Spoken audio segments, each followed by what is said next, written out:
Well, welcome to the after show. How about everybody introduce themselves? I'm Dave Morales, and I'm a Taurus.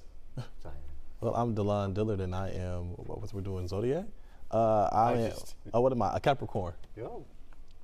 I'm Cheryl Cadman, and I'm a Capricorn too. Okay. And we got another Taurus right here. John Sennell, Taurus. Okay, So okay. two Tauruses and two Capricorns walking into a TV station. Boom. When is your birthday? December 28th. Mine is January 4th. Okay. Well, we're Okay, close. okay, See? okay. I didn't even know that. That's two Capricorns and two Tauruses. Mm-hmm. All right, John, introduce your friend to everybody watching us. Yeah, so Cheryl Cadman right here. She's the executive director of Tourette's Texas, part of the Tourette's Association. Yes. Yeah. I think we'll get into that. We'll get into that in just a second. Let's go to Ruben first. Let's go to Ruben first. Live at the Holocaust Museum with more. What's up, Ruben? Guys, good morning to you. Yeah, so we've been spending the morning here with Alex Hampton, who's been wonderful enough to take us through this exhibit and really make it come to life for us here and hopefully for the Fox 26 viewers. So the Kinsey collection, in the time since 2006, has been seen all across the U.S. This is the 40th stop. That's correct, yeah. And 16 million people have seen it. 16 million people, yeah. It's an incredible exhibit. Well, thank you. And I know, we added a lot more to those numbers, so hopefully they can keep pumping up the people who have seen it. Keep yeah, growing. Absolutely. So for folks who maybe they're not familiar, tell us just a little bit about it. Yeah, absolutely. So this exhibit is something that was created by the Kinsey family. It's a private collection of art and history representing African American life. It is the largest private collection outside of the Smithsonian. And really what it does is it challenges that myth of absence, right? It challenges the fact that in a lot of history books, the creation and the inventions that African Americans were contributing to society is usually kind of tamped out. But this exhibit really brings a lot of that to light and shows where American history really is the same thing as African American history. It's all one narrative, right? And that's how we need to start viewing it. And right here in particular, just in this spot, because it begins in Africa, 1500s, dawn of slavery, and just in this section here, we're kind of this is kind of post-Civil War, right? Yeah, so we're looking kind of at the Reconstruction era. You start to see some of that rise with the right to vote, and you start to see Congress people, things like that, and it just shows what the world was looking like for those about 30 years after the Civil War. Yeah. And then unfortunately, of course, that rise and kind of just got shut down because the ruling white class saw that as a threat to their daily life. Yeah. And then also over here we see a lot of a list of the race riots, the rise of the Klan. Yeah. And like you said, efforts to omit this from history. Of course. Which unfortunately we've seen very recently. Yeah, again. yeah, and I think that's why this exhibit is so important, is because this is still happening today, right? In many areas and many places, especially in the South, we still see it, unfortunately, more than we should at this point, and we really shouldn't be seeing it at all, right? Like, this history is so important, and we're all just one people at the end of the day. Yeah, and I love the fact when you're coming in, there's also some pieces in the hallway where that the first question asked is like, why is this exhibit at the Holocaust Museum? Yeah, absolutely. And I think that was something kind of challenging. A lot of people asked us in the beginning, they said, well, why would you bring this to the Holocaust Museum? And we said, well, the stories are very similar. What Jewish Americans went through and African Americans went through was very, very similar. So we actually curated a special section working with the Kinsey family in our entrance gallery that shows throughout history places where Jewish Americans and African Americans worked together, stood together, built schools, encouraged arts, fought for civil rights, all of these things. So it's really neat to see kind of those places where these two groups have always really kind of worked together to improve human history. Right. And you and I talked about this a little bit. The German pamphlet on the wall. Yeah. They during World War II, the Germans were trying to use propaganda to get the black soldiers to leave the war and cross over to the German side. Yeah, crazy. it's that propaganda machine was always running. They thought that there was anything they could do, but of course, as we also spoke about, we know now Hitler was using a lot of the ways that Americans were treating African Americans, Native Americans to, kind of shape his world. So we know know that obviously that is just pure propaganda, and anybody who would have maybe taken up on that offer would have been in a much worse situation. All right, so guys, it opened in January. It's been incredibly popular here. It's been just a great exhibit for the museum here. It leaves on the 23rd. On the 23rd, yeah. So we've only got about a month left. I know we just got into June, but the good thing is we are free and open to the public Juneteenth. We are also always free 18 and under, college students with an active student ID, military, and Thursdays 2 to 5. So, there's plenty of opportunities for folks to come see it. There you go. If you're buying a ticket, what does that cost you? 22 for adults, and I want to say 16 or 18. Somewhere in that neighborhood. Somewhere in that. All right, guys, incredibly important exhibit. If you get the chance, get on down here. The Kinsey collection at Holocaust Museum Houston. Back to you guys in the studio. All right. Wow, very Interesting. profound. Yeah. Wow, that's cool. So, Jonathan, now you have your guest here. I gotta say hi to Heather real quick. Oh, yeah, Heather's excuse here. me. Excuse me. No, I'm sorry. so sorry. I was buried in my work. I was deep into it, and Kevin was like, "Heather, we're starting." Yeah. So here And I you're am. like, oh no, Sorry. it's 10:03. I'm working hard for you. Right. Ooh, I like that line. Helping you save some money. I some like smart that sense. line. Is she running for office too? Ooh, I'm voting. I had a station that was like the motto was "We work Okay. for you." There's only like 4 or 5 station mottos in the country, and you see them in every market. On the scene. We take you behind the story. Working Yeah, we for are. you with the number 4, if it's Yeah, like okay, Channel 4. Yeah. John, now tell us who your friend is, because I Yes, really absolutely. like her. So we got Cheryl Cadman joining us from Tourette's, Texas. A lot of people don't know this, and I'm becoming more public with it lately. I was diagnosed with Tourette syndrome when I was 11 years old, and I really wanted to do more. I kind of hid it. I was embarrassed about it for so many years, but then I was like, I want to do more with it. And so we brought Cheryl on today because it is Tourette's Awareness Month. So I'm going to kick it off with, what is Tourette syndrome for people who don't know? Okay. Well, Tourette syndrome is a movement disorder, and it's comprised of motor and vocal tics.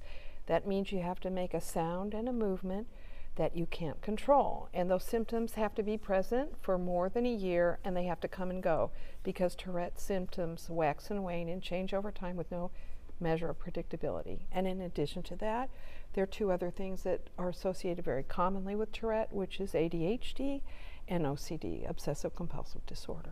Why are those 2 things associated with it? We don't know, because we haven't identified the gene and the neural mechanisms of all of these things, but they seem to share something because they co-occur very, very frequently. Oh, interesting. Okay. All I'm right. thinking it could be a protein. That they've been doing some protein research. I don't know if we have an image of the Tourette's iceberg. If we do have it, I would like to have it queued up. If not, no big deal. Because you do have motor tics, and then you do also have the vocal tics. But what a lot of people don't realize is underneath all that, you do have things like anxiety, depression, OCD, ADD. There's a whole smorgasbord of things. And so when you're actually going and you're trying to fix some of these issues, so say you want to fix the ADHD issue, you can actually increase the amount of tics that you have. So it's almost like having a puppet, and like if you pull on one string, the other strings move. And so it becomes really, really hard to actually not just diagnose, but to actually treat it, because you can fix a couple things, but it may actually make the other conditions worse at the same time. And so there's still they still haven't gotten to the bottom line yet of what actually causes Tourette's. I believe it's in the X gene, the first X chromosome is how it comes down, but they don't know yet exactly. And I want to brag on John. Obviously, John and I are best friends. We are, right? Depends on the day of the week. And no, John and I produced the Backstage Experience and all the backstage segments, and we fly on a lot of airplanes around the world together. We spend a lot of time together. But something that I mentioned earlier is that I consider myself an ally. I've been to the banquet, the national banquet for the Tourette's Association. It was awesome. And I've learned so much, and just visiting with you this morning, I kind of am proud that I have said the right things. I've learned the right things. Yes. You know, we've talked for a while this morning off air, and it's because of John. and the research and what he shared with me. And one thing that stuck out to me that you and I talked about in our office this morning was awareness. I am aware, but there's a lot of folks that aren't. And we have to think about the students, the young people that are in school. John's been open about this. He was teased growing up because of this. And the only way that you combat that and make it better is knowledge. I know here's another expression, knowledge is power. Because a lot of people think Tourette's too is just like spouting out curse words, you know? That's really only, I never had that. That's only 10% of the people that actually have Tourette's. Right. There's so many other things that happen. And so like my experience being in 5th grade was being kicked out of the classroom because they thought I was just trying to be a disruptor. You were talking about further back, they would actually like tie kids' hand sounds and spray like vinegar in their eyes to get them to quit ticking and stuff because they didn't understand it was a neurological thing. So you work with educators to educate them on this. Yes, we focus very heavily on the educators because children spend most of their waking hours at school. And if we can maintain normalcy for those children in school, moving them towards the norm in spite of the symptoms they have, then we have found they have the best prognosis in the end. So we work very, very closely with the schools. If there are issues with children, we can look at those issues and make recommendations. We do not charge for our professional services at all. So anyone that has an issue with their child at school can call us. And statistically, a lot of people that are watching this stream right now, it's 1 in 100 males and 1 in 300 females. And so just on this stream alone, there's multiple people that may have Tourette's, not realize it, or definitely there's people who have family members that are impacted by it. And right here we have contact information. If you'd like to get a hold of Tourette's Texas and Cheryl, right here, there's a phone number. What are some of the, obviously we talked about the outbursts, but what are some of the signs of maybe people that you're saying haven't been diagnosed? Like, what do you look for? Well, you look for these movements. They used to be attributed to nervousness, or the parents would be blamed for causing their children to be blinking, but they're very subtle things that sometimes are attributed to allergies, like blinking. Usually the blinking is the hallmark symptom, but not always. Sniffing, coughing, things that you would attribute to allergies, but they don't go away. Or they stay longer. So you might give medication, take the child to the doctor, maybe even the ophthalmologist because of the blinking, and then it doesn't go away, or it goes away and then comes right back a few months later. Wow. So in order to have Tourette, you have to have both a movement and a sound, and those are also subtle, like a cough or a hum or something, or clicking in the mouth. I mean, something that's sometimes very hard to really diagnose. To realize it's different than someone yes. And so, but many people, I think, that have gone a long time without being diagnosed really feel like there's something wrong with them, and they know something's wrong, and to get a diagnosis is such a relief. I would never have known about this. I obviously had heard about Tourette's, but knowing John, I know a lot now. And I think, again, speaking to the knowledge angle on this, it is so important to get the word out. We all know kids can be cruel, but I think if more know about it, I can guarantee you that we're going to work with you to spread the word. And now he's brought me in, and I promise you, because that's what it's all about. Thank you. That's so important to me as well, and I know it's important to John on a personal note, but it's important to spread the word. Hey, it's okay, and this is a real deal. Right. And let's all just work it out. Work together, and look how successful he is. I agree. I mean, in spite of these terrible symptoms that he has as a youngster. And this is the way it goes for most that have Tourette. There's a really very good prognosis if we can help them, when they're young. Well, I love that we're talking about this. Yeah, I do too. What's your favorite genre of movie? I'm throwing a curve. So we have to talk. We have to talk movies, of course. I don't know when we have to take a break. Well, I We're like supposed Star to go to Wars. break about a minute ago. Star Let's go to Wars. break now, actually. then Oh, talk really? about Well, that wait, after break. stay tuned because afterwards she's going to tell us her favorite genre of movie. See how I did that? Because we're here for you. Whatever. Fox 26 is.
The Fox 26 YouTube page. Like and subscribe today. Can I do my radio voice? Yeah. Previously on the after show, we were asking what your favorite genre of movie is. See, that's the tease, and now we have the. Just work with me. Sorry. We following you. Let's go. Oh wait, we have to go. We're to going to go to somebody? Nate. We have to go to Nate first. To To talk about Oh. the Texans. That's a good tease. talk about the Texans. So let's take Nick Hey, looks like he's Nate. ready to punch me. Sorry, Nate. Why would I do that? Because I forgot we were going to you. What? My bad. Oh no. We're good, man. I got a chance to look at watch a little bit more mini camp. So no, I got a chance to see CJ throw a few passes. They look so crisp.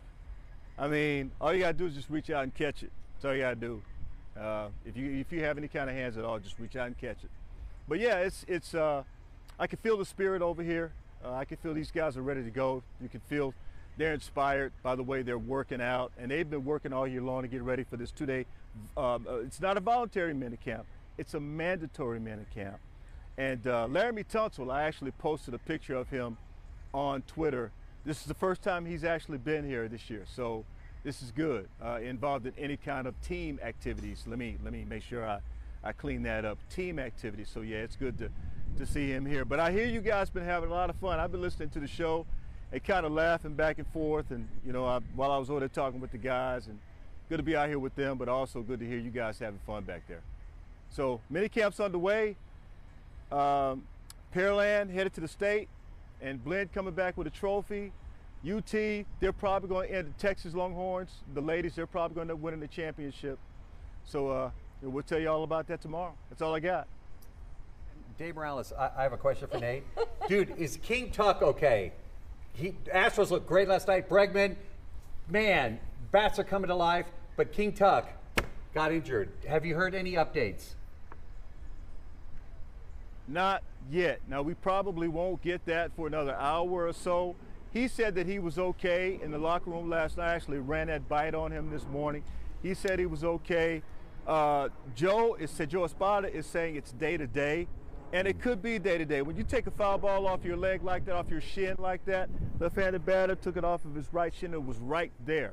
So he took the brunt of that lick on that shin, and I don't know what it looks like today. It's probably no telling what color it is today. But the swelling is what you have to be concerned about coming off that shin. He's had a sebular injury, same spot. So we'll have to see. Just hopefully there's no structural damage, but we will find out here pretty quickly how he's doing, and of course we'll get the word out on that. Hopefully he'll be able to play tonight. We don't know though. Thanks, Nate. The Astros are coming alive. I'm a huge Astros fan. I'm apparently an Oiler alum, Dude, yeah. so I mean baseball, we're going to state, so we're That's so excited awesome. about that. Yeah. Cool. All right, now I get to ask your favorite genre. Well, So I like long. a good story, so I guess it's drama. There it is. Yeah. There it is. Yeah. So what did you think about your TV experience today? Are we silly? It's Did you sign up for all of this? Delon. well, raging. She but said, it's been fun. You all have made me feel so welcome. So that's good. been really. Yeah. You know, I'm always astounded that we fill hours and hours and hours of television with people willing to talk on television. Not us, we're willing to do it. Go on. But like the people from the public, that they're like okay with doing interviews every single day. Because sometimes I think if they had 5 minutes to think about it, they'd be like, why am I doing this? What am I doing? Yeah. I told her to just think of it like it's just the Just five of us us. sitting here, and that's it. You know, That's what it's don't really worry about. That's really all it's all about. We're just sitting here talking. Of course, I walk up and people tell me to shut up, so it's because I don't shut up. You know I like to talk. Don't nobody tell you to shut up. I really Some actors. Dave is a ham. I think these things though have really made people more comfortable because now they're talking on screens and taping themselves and posting it, and so all these people that used to not be sort of seen publicly like that now are. So it's changing them. Well, I think too when you have a message that's important, Yes. it Like yours. overrides. Because I had some nerves this morning, Did worrying you? about what You're if I so make a smooth. mistake and it's live. But you're gonna and- walk out of here and be like, That was nothing. They can call well, me. thanks they to can you. call me tomorrow. Thanks to you and all of you for making me so comfortable. You have Again, such a very calming The information on the spirit. screen. Yeah. I think a little bit of nerves are always. I did a lot of like competitive public speaking, all through school, and I always like wanted to feel that anxiousness or that nervousness because then you're really focused. So when when you're focused on your message, so a little bit of nerves are good. They kind of propel you. Okay, well that's good to know. Remember that next time. There you go. Yeah. Well, Nice to meet you. Thank you so much. Can we for throw up having me. the there we go. So if you'd like to reach out to Tourette, Texas, they have advocacy, counseling, education. They even Support have groups? support groups, Camp? summer camps, Oh, all I wanna types go of to fun camp. camps, Can we go things to like camp? that. Go ahead and give them a call at Love to. 281-238-8096 or give them an email at info@tourettetexas.org. And all their information is online at tourettetexas.org as John, well. thanks for bringing this today. Yeah, thanks Absolutely. for sharing. Thanks for having us. Cool. Yeah. and thanks All right, for being here with us, the crew, Go the after show Stros. crew. Go Stros. See you Go tomorrow. Pearland Oilers. Have a good one. Fox 26 is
Fox 26 YouTube page. Like and subscribe today.